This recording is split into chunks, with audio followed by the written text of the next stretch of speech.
Welcome to Canonical. I'm James Shao, and I'm joined by Eyad Darris and Sam Spieler. Hey, hey, hey. Hello. Good evening. Today we are reviewing the last book in our series on contemporary Nigerian fiction with Ayobami Adebayo's Stay With Me.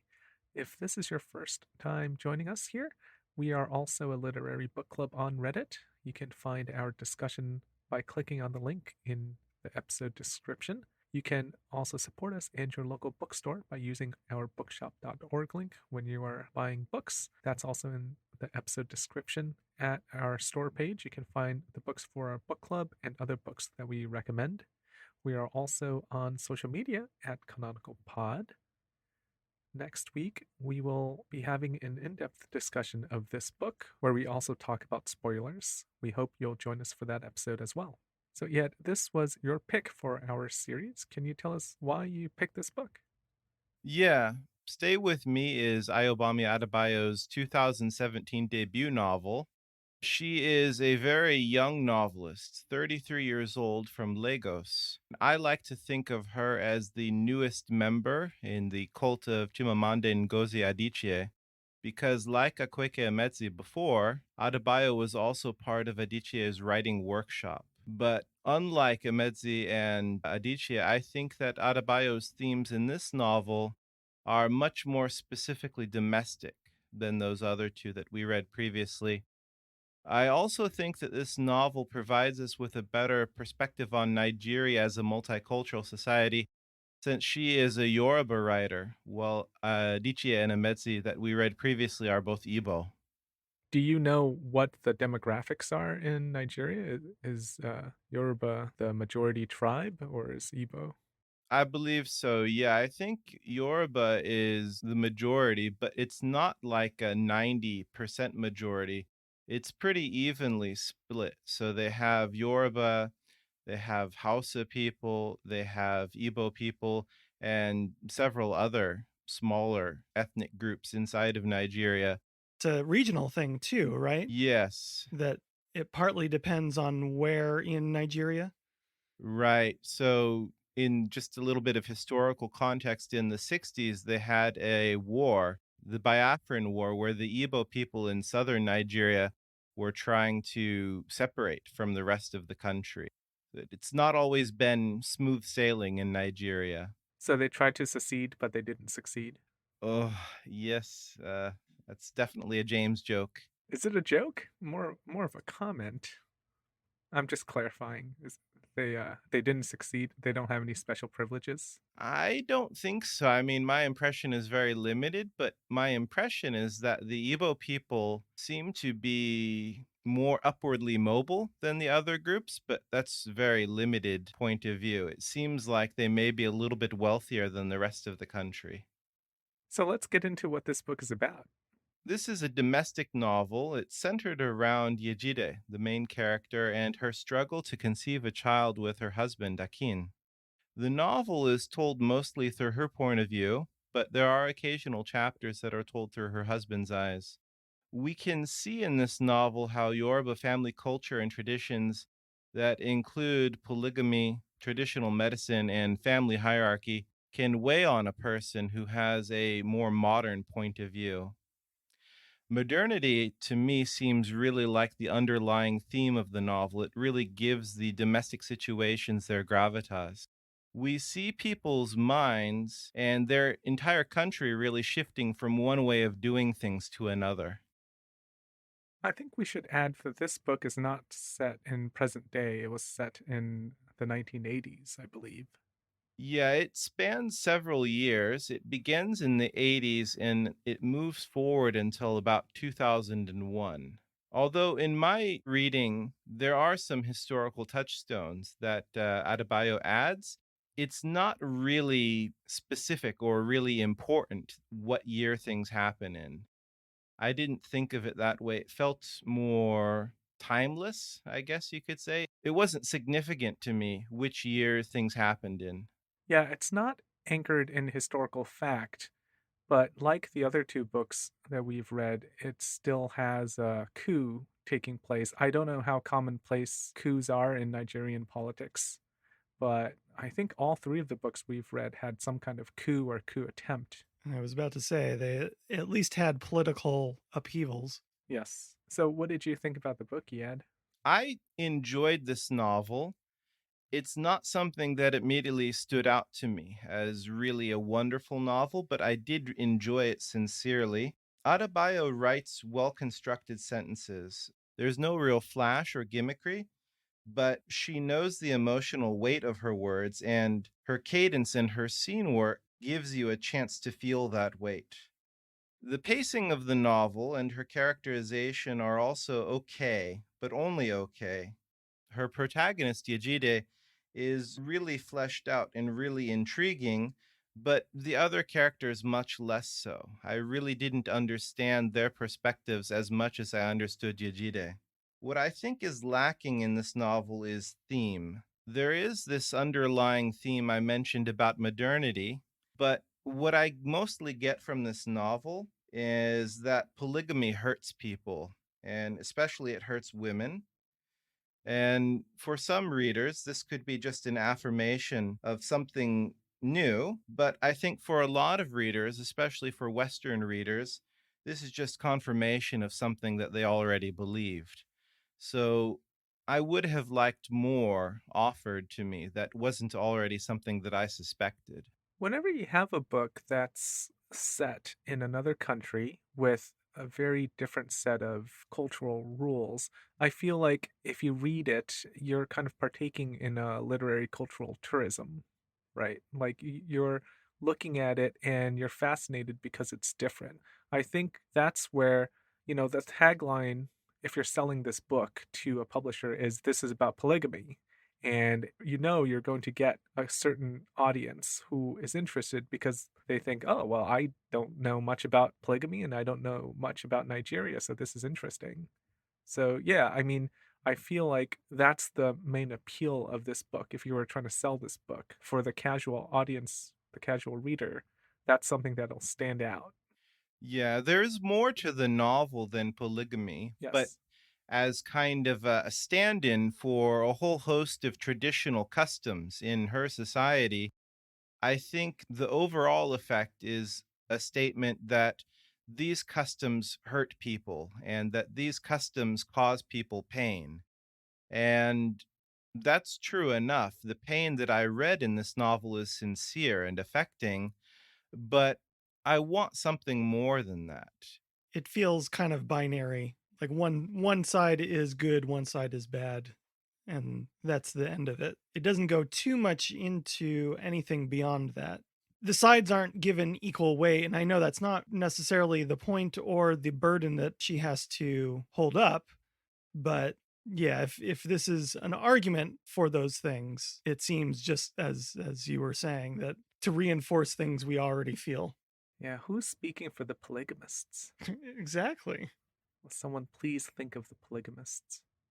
From a craft or a storytelling point of view, I will say that I didn't enjoy the point of view shifts that happen occasionally. They seem to me more motivated by the mechanics of storytelling to show, for example, how somebody dies. In the novel, there's a character who dies, and that's shown through this kind of point of view shift. But it doesn't really seem to advance theme. It really just feels disorienting. It's done for a very simple reason rather than an artistically motivated reason. Yeah, I totally agree with that sentiment. I thought the split was about 70-30, maybe, or even 65-35, where the majority of the book was from Yajide's point of view, and then, about a third was from her husband's point of view. But it was actually really confusing for me. I would have preferred something really basic where at the beginning of the chapter, when they had a perspective shift, I would have preferred the writer labeling it, because you had to read maybe sometimes 4 or 5 sentences in before you realized, oh, this is a different person. Hmm. And sometimes it just wasn't even clear to me after that. So, if the writer is purely doing this for a functional reason, which is to advance plot, then it should be done as simply as possible. There's no reason to hide it because she's not doing it for an artistic reason. She's not making some kind of comment on point of view or narrative. Right. There's no reason to be coy. Yeah, so just get it done. I mean, this is a failing of the editor, really, or her publisher. Like, it's her debut book. They should have just told her to do it. My review or take on this book is, I think, way more negative than yours, Eyad, in that I thought it was a critically flawed book.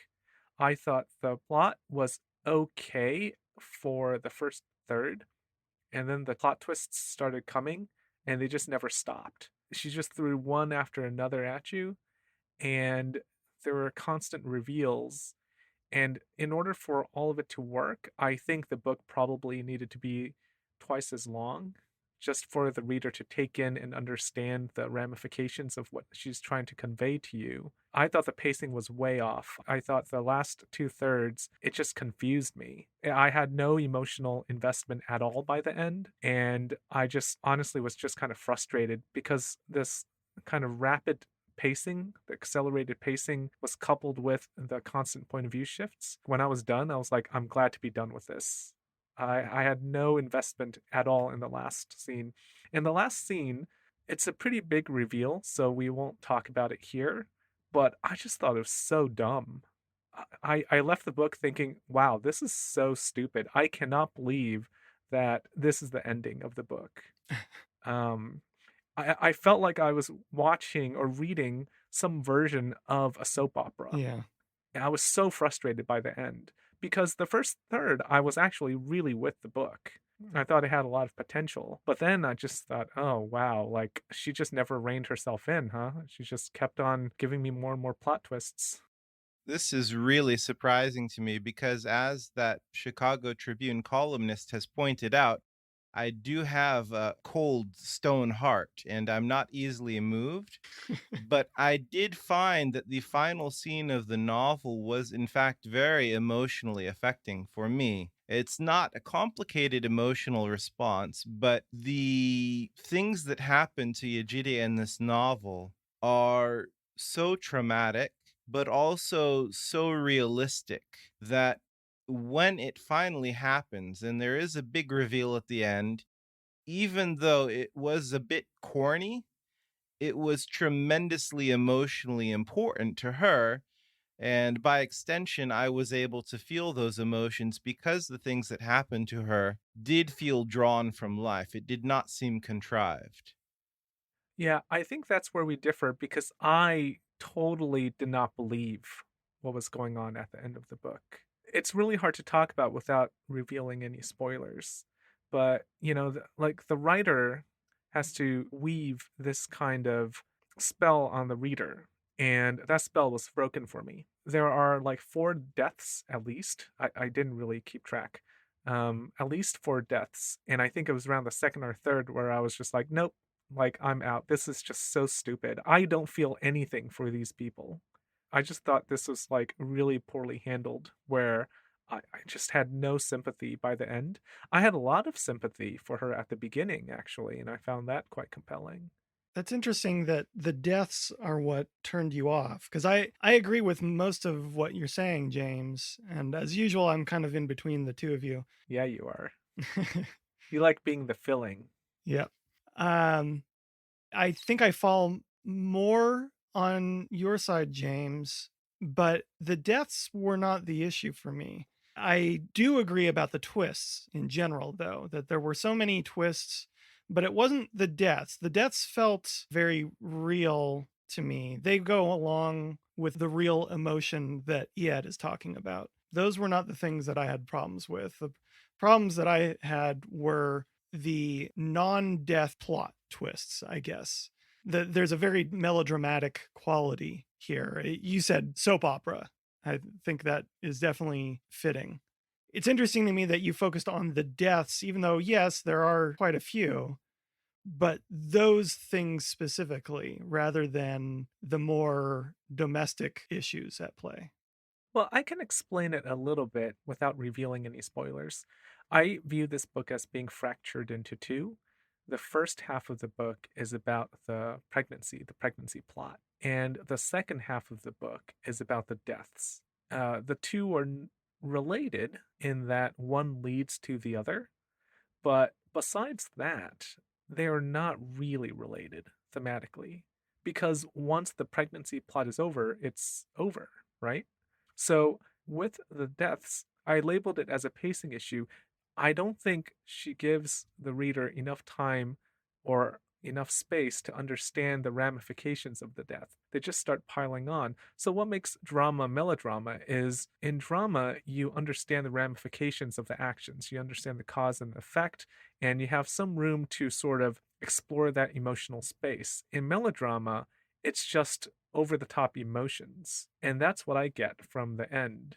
I get sort of this kind of preaching quality where I'm told, okay, this is happening, and then these people feel this way.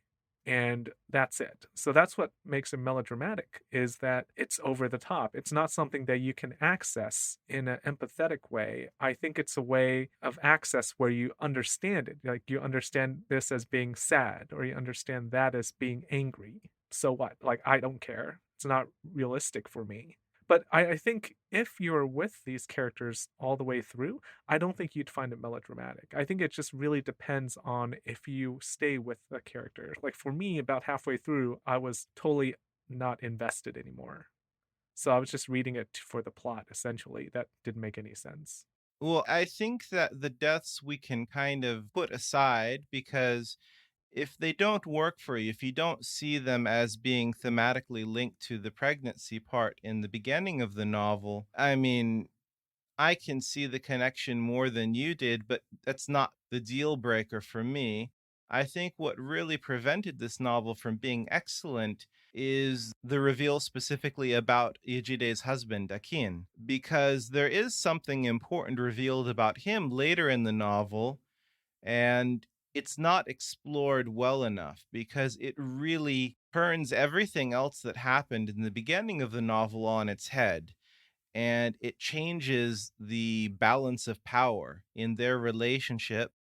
And that flip, that inversion could have been much more satisfying than it was because she moves pretty quickly past it. So, for that, I would say the novel is flawed. But in terms of the deaths, I don't think that they are significant in and of themselves as individual events. But the fact that they happen so repeatedly is what gives them their weight. It's not an individual act, but rather the series of acts that I think is important. Right. I think I agree. If there had just been one death, maybe it would have had some weight for sure. But the fact that they stack on top of each other, one after the other, the ones that are more directly linked, as James said, there's more than one death, and some of them are more closely linked than others. But there is a combined weight to them. I agree with Eyad. One of the things that I had trouble with, though, were just the characters themselves. I found them all very frustrating. And I thought they were written fairly well. I get where they're coming from, but I got so frustrated with the book. And I know you don't have to like the characters all the time. I know that's not the point of fiction, but it's hard for me to sympathize with them a lot of the time. There would be times when I could see from one character's point of view, and then they would undo whatever goodwill they had been building. And so then I would kind of switch to another perspective and side with them, and then that would be undone. And I guess that's sort of realistic in that people are not all good or bad, and people are not all wise in their actions or unwise. But by the end of the story, I was just annoyed with every single character in the book. It's interesting that you point this out as a deficiency because to me, that actually makes the book much richer and more interesting, especially because as a foreign reader, I think I'm naturally predisposed to side with Ejide in her struggle against this traditional culture.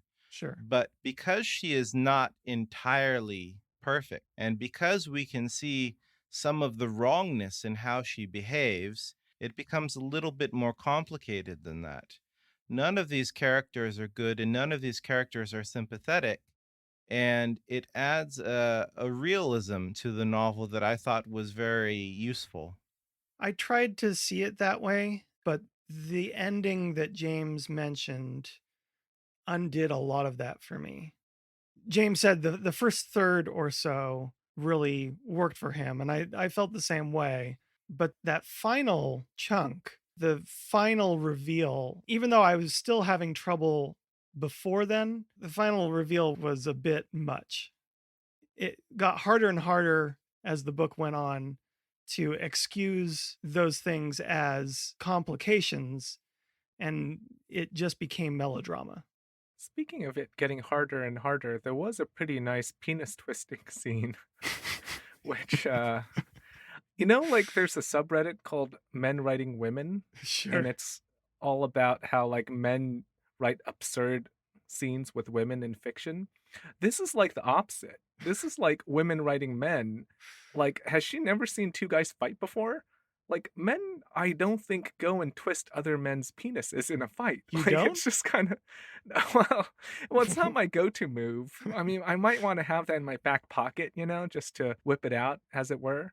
But I've never seen two guys go at it in a fight and the one guy just suddenly decides to twist the other guy's dick. Like, it's just, is this a Nigerian thing? Like, in Nollywood, guys are always like going for each other's dicks. You need to Like, get out more. I feel like I missed something.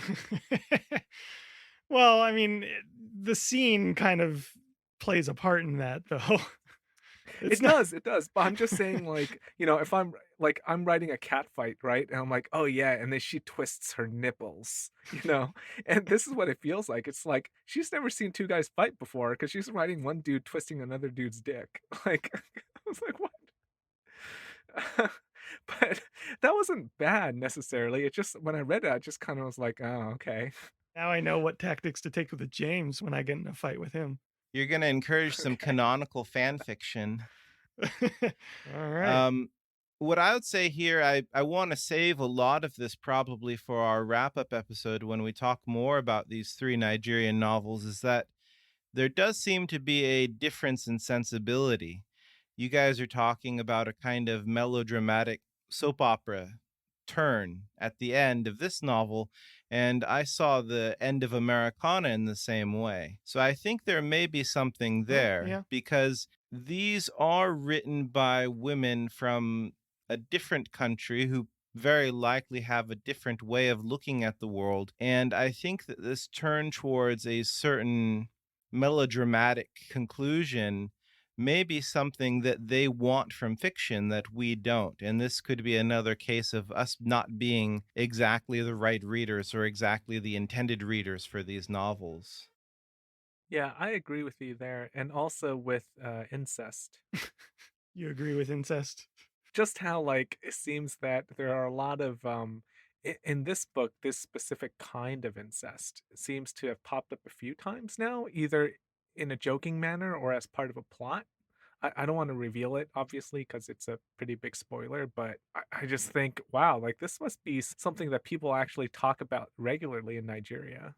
I think we're going to talk more about this in the next episode, but I felt throughout the book that I wasn't the target audience, which I think is fine, but it was still something that I thought about a lot. Like, I kept getting this feeling that I was the third wheel in a conversation. The other people in the conversation were talking just a little bit above me. Well, this is what we do every week when we podcast, Sam. This is true.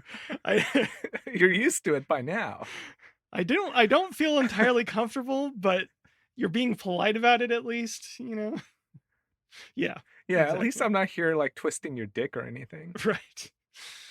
All right, let's take a break. And when we come back, we will talk about who I definitely won't recommend this book to, but the two of you might recommend this book to. So we'll be right back.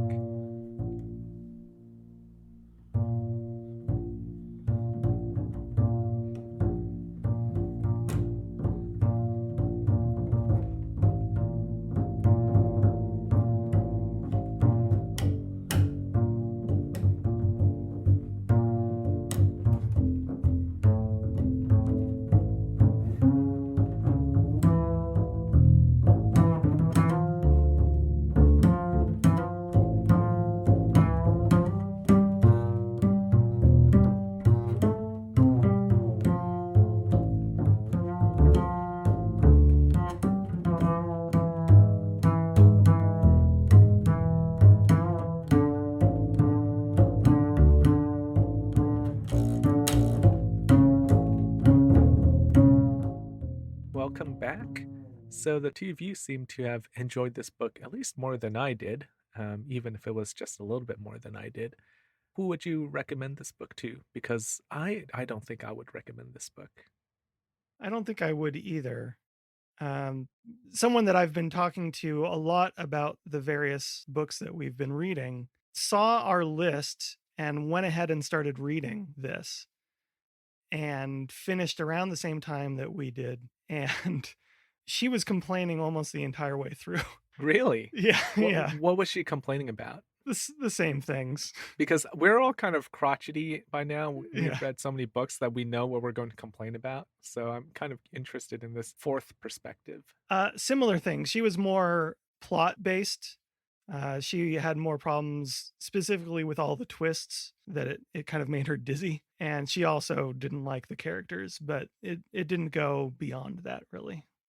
I mean, I'm really surprised that you guys dislike this novel as much as you did. I definitely admit that it's not a perfect novel and not a great novel, but I do think it has quite a lot to recommend it. I think, as I mentioned in the beginning of the episode, the theme of modernity is important to me and important to my appreciation of this novel. And we can't talk about that much until next week when we're outside of the spoiler territory. But I think in that light, it is more substantial. And that would allow me to recommend this to a lot of people who are interested in understanding Nigeria and Nigerian domestic life, because I think it has something to say. It's the kind of personal story that I came into the series looking for, but it's a personal story writ large. It shows you the personal and the political intertwining in a way that I think is valuable to a foreign reader.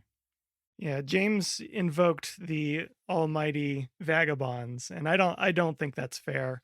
I think this book does have more to offer and have more to say than vagabonds did.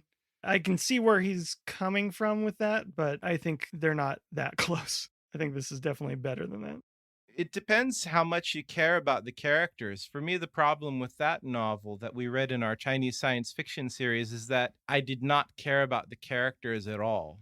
In this novel, I didn't always like the characters, but I can understand them as real people. These feel like Yes. situations that real people have. And for that reason, I could say I even like this novel more than I liked The Death of Vivek Oji, only because this seems to be about real people, and you don't have to buy into a very specific political mindset or have specific attitudes towards non-binary people to understand it. It is a novel for the mainstream, and just because of that, I think more people could enjoy this and let it emotionally affect them. I think the sentences here were quite solid. Nothing fantastic, but good. So, on that level, it's already better than Very Vagabonds. faint praise. Yeah. It's like there are no punctuation errors, so that's pretty good. Well, I mean, just because you brought up Vivek Oji, in Vivek Oji, I thought, the writing, it went or attempted some more flourishes. I don't think Adebayo attempts flourishes. I think she goes for very solid, workman like sentences, which is fine. Like in that episode, I said I appreciated Hermetzi's attempt at flourishes. I like it when writers take risks, especially with language or imagery. I don't really see it here. Adebayo took risks with plot and didn't pay off for me. So I guess it's good that she's trying something with plot. Like I think it's better to try than to not try. But in my mind, if you attempt something risky with plot and it fails, it tends to fail in a spectacular way. So, are these problems that we're talking about just problems that come from her being a young novelist writing her debut novel, or is it something more substantial? I would say it's mostly a debut novel problem, but James pointed out that there are some things that could have been fixed on the editing level. Someone along the way could have said, maybe this isn't the best approach. But I think a lot of the issues that we've talked about are because this is a young writer.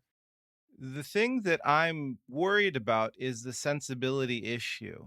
the melodrama, and the soap opera sensibility. Now, I'll hedge by saying that these are things that are probably meant for a different kind of reader, but it really does not feel like a sophisticated use of the reader's emotions. It feels like just going directly for the jugular. And, as I said, the ending is very emotionally affecting, but in a very kind of corny and predictable way. I know you said, Eyad, that you thought there were some ideas at work here that were compelling, and I don't want to put words in your mouth, so you can correct me if I'm off here. But I actually did not find much in the way of ideas, and we'll talk about this more in the next episode as well with all the spoilers. But, we've criticized quite a few books recently for just being kind of shallow on ideas.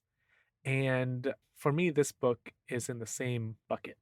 I don't know if I should respond to that now or wait. Yeah, maybe it's best for us to tease that for the next episode. All right, consider yourselves teased, listeners. All right, let's stop here. We will talk about all the spoilers, and there are a lot of spoilers next episode. Thank you all for listening. We've gotten quite a bit of feedback, so that's great. Keep it coming. We are on Reddit, and we are also on social media at Canonical Pod. If you would like to support us in your local bookstore, you can use our bookshop.org link. That's in the episode description, along with our Reddit link. If you like this podcast, please go ahead and give us a review on Apple or your podcast platform of choice. Till next time, happy reading. We'll talk to you soon.